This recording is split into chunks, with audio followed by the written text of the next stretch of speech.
Hello and welcome to Clipping In, the much awaited 500-mile review of the Cannondale SuperSix EVO, a bike that I bought at the end of July and that I've now put 500 miles into on a variety of surfaces, different length rides, different speeds, different intensities. So it's given me a pretty good idea of what I think of the bike so far.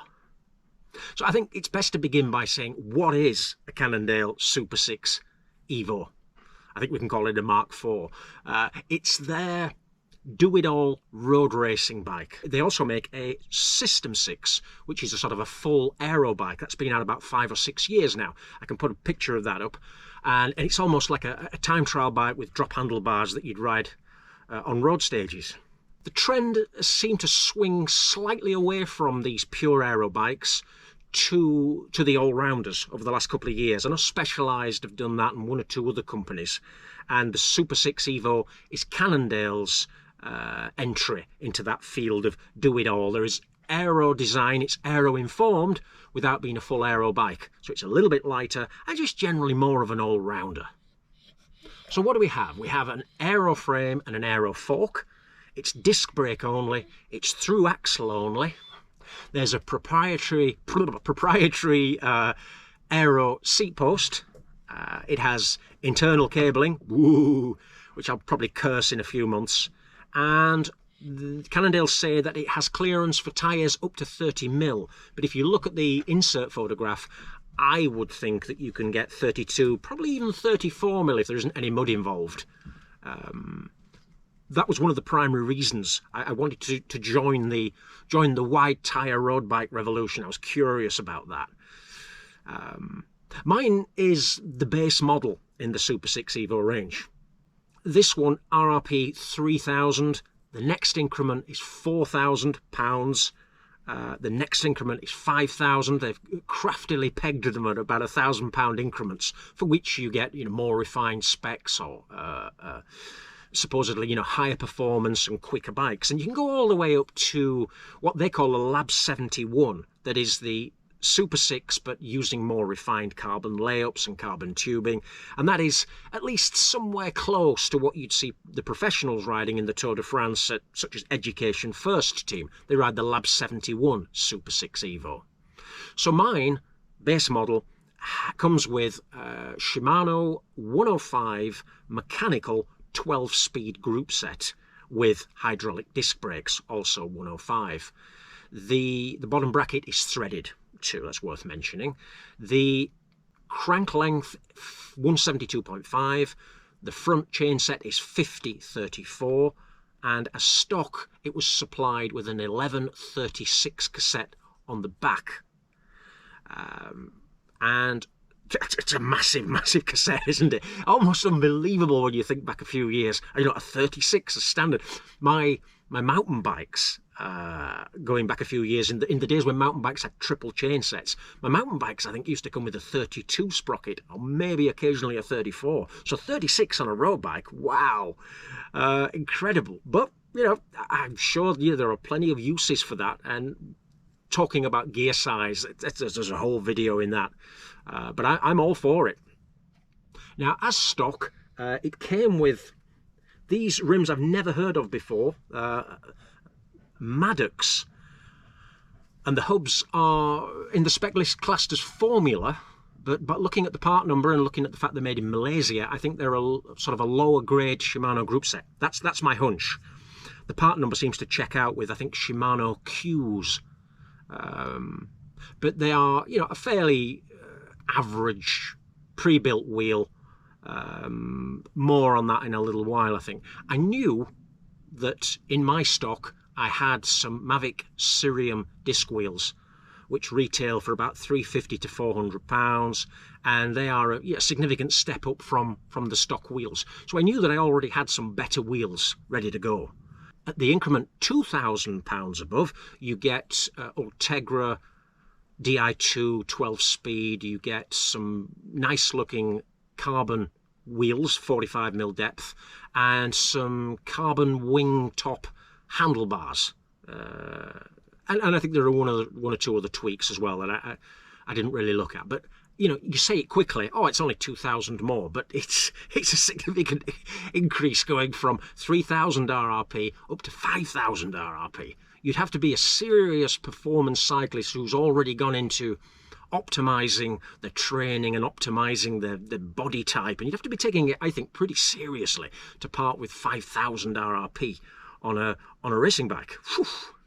I think Cannondale missed a trick really in that those stock wheels that I mentioned, they also shipped with some Vittoria Zafiro Pro Slick tyres in a 25mm. And I think it's in 2024, I think they've missed a trick by shipping it with 25s. They should have shipped it with at least 28s, I think, to take advantage of the clearances that you get by running discs. I almost see that as the trade-off. If you want wide tyres, you have to have hydraulic discs. There's got to be some reason to have them. But so to ship it with 25s, I don't really get that at all. But I always knew that because I had the Cerium S in reserve, I was going to buy a set of GP5000s. I bought 30mm because Cannondale said 30mm clearance, just to be on the safe side. And then I thought, once I can see it in real life, I can decide subsequently when I get another set of tyres, in however many months that is, I could always try 32s. And looking at the clearance, I'm sure that wouldn't be a problem at all. So I've really not put many miles into those stock wheels or stock tyres. I can't really comment on those at all. I've done all the riding really on 30mm GP5000s, running them with latex tubes.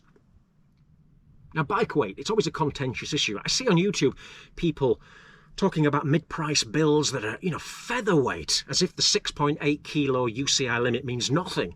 But I'm staggered by that because I've never had a bike that even approaches 6.8 kilos. I think the lightest I've ever had was the original Cannondale SuperSix back in 2009. And that was about 7.2 kilos with an Ultegra build. And it's a shame that that bike never really saw a lot of action. Unfortunately, was involved, along with me, in a crash that wrote it off, and well, nearly wrote me off as well. So that SuperSix, the one with the, I'll put a photograph from a magazine that had that nice sort of Superman diamond with the number 6 in it. That version, my bike, that was the lightest that I've ever had. It's also interesting, before I get onto the weights, before this year's Tour de France, before I don't know which stage it was, probably a flat stage, some journalists got hold of a lot of the professional bikes and they were allowed to weigh them in the paddock. And I noticed that apart from Vingegaard, his bike was about 6.8, 6.9 kilos ready to ride. Everybody else was over 7 kilos. And some of the larger riders, I noticed the world champion, Mathieu van der Poel, his Canyon aero bike was almost 8 kilos. Now, obviously, if it was a flat stage, it will be set up an aero frame, aero wheels and so on. But still, a professional bike just under 8 kilos ready to ride is quite shocking. You wouldn't have believed that if somebody told you that, say, 10 or 15 years ago. But today, with the bikes as they are, that seems to be fairly normal. So having said that, this bike, out of the box, no pedals, weighed around 8.5 kilos. Once I switched the wheel set, because those stock wheels were surprisingly heavy, once I switched onto the Ceriums and the GP5000s and the latex, I was down to just over 8 kilos. Then you add on your pedals, and I added on a couple of bottle cages as well. I always regard any bike as needing 2 bottle cages. It's not fit to ride otherwise. So therefore, I was back up to just about 8.5 kilos again. So ready to ride, 8.5 kilos. Not a featherweight bike by any means, but, well, 2 things really to qualify that. Firstly, before I start quibbling about bike weights, I'd have to lose 15 kilos if I was serious about that, and that's not likely to happen. So I can't really start quibbling about 500 grams here or 600 grams there because, you know, I'm not a performance cyclist and I am far from optimized. But secondly, looking at the weights of the professional bikes in the Tour, they weren't, considering that money's no object, and you've got someone like Van der Poel, who is roughly my height at least, not my weight, but my height. I'm 1.91 meters. I'm guessing he's somewhere approaching that. And his bike was almost 8 kilos. So mine is 8.5, ready to ride. It's not that bad. I was a little bit nervous at getting involved with any kind of aero bike again. And I say again because, again, I'll put a photograph up. I, in 2009, bought a time trialing bike, which at the time was aerodynamically designed. It was called a Cannondale Slice TT. And you can see from the design there that the rear seat tube was sculpted. It sort of filled in the gap between the seat stays and the seat tube. And the idea was that you formed almost a continuous line between that filled in tubing and your rear wheel. You can see in that photograph I've got a disc tucked in there, and there's hardly any gap there. So the idea being that the air comes off that seat tube, it's guided then onto that disc wheel straight out the back with minimal interference, minimal drag. That was the idea at least. But what I found in the races that I rode using a disc, any kind of crosswinds were terrifying. To the extent that I did one, it was only a 10-mile time trial, and almost at the start you went down a slip road, you're touching 40 miles an hour as you were entering the main carriageway, and I was hit by a side gust, and I thought I was going to take off at that speed with that gust. It was too scary. And I spent a lot of the rest of the race then not even riding on the aero bars, but on the, what you call the hockey sticks. So I was surrendering a lot of aerodynamic advantage just to try and stay alive in that race. And it meant that subsequently when I raced that bike, I was too scared to ride a disc wheel in the back. So I rode it with 50mm deep cosmic carbons, just because the handling then was at least you could manage it in crosswinds. Too scary. And that's why this time around I was very reluctant to get involved with an aero bike, but I thought, well, with the wheels that I'm using and the fact that it's classed as a semi-aero, and hopefully in 15 years they've advanced beyond that simplistic idea of it being low drag with a direct headwind or a limited yaw angle. What I found, again riding it on a variety of calm days, windy days and so on, by and large it handles just as well as a round tubed road bike. Thank goodness. I haven't tried it with deeper wheels obviously, because they do have an influence, but at least the frame itself is not being thrown around by every cross gust. I've had one or two rides where, exposed on high roads, I could feel cross gusts, but again, you get that on round tube bikes too if you're riding on high moorland roads. So handling, rock solid. I also love the way it descends. It's very, very stable and sure-footed. Some of that will be the geometry, some of that will be the material, some of that will be the wide tyres. The 30mm tyres are superb for that game. And if you get the pressures right, you get the pressures to your liking, going into fast corners at sort of 40, 45 miles an hour, it's wonderful. You don't get anything like the sensation of speed, and you don't get anything like the vibration, but you still have road racing bike handling, and you still have road feel. But it's not out of control as it can be on, say, 23mm tyres pumped up to 8 bar or something.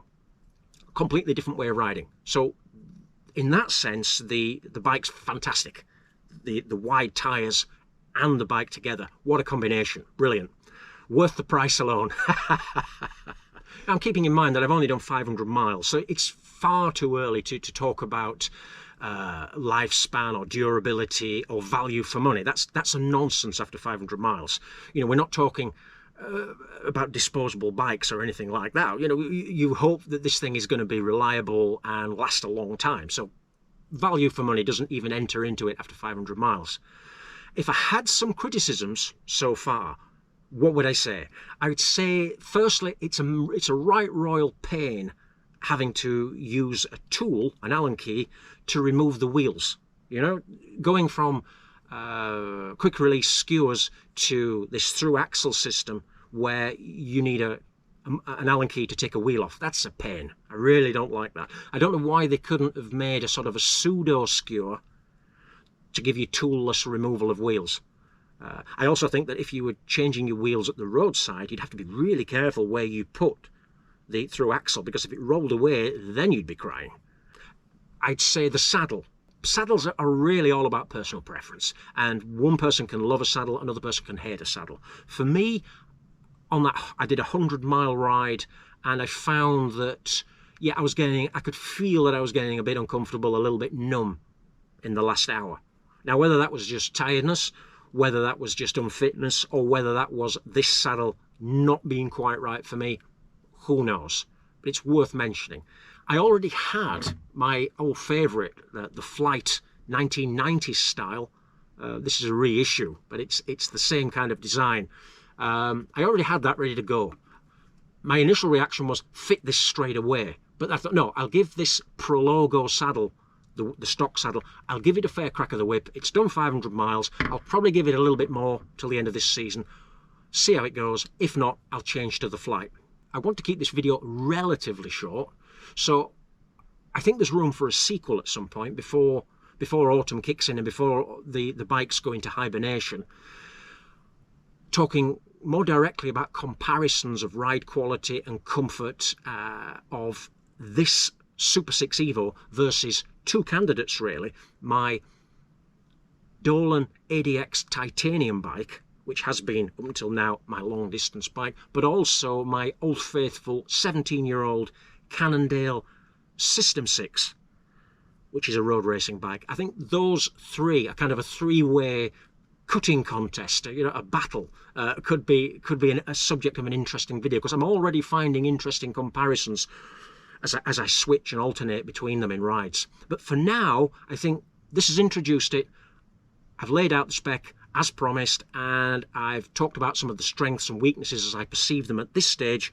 So I will sign off for this edition of Clipping In and see you, thankfully, back out on the Yorkshire roads before too long. Bye-bye.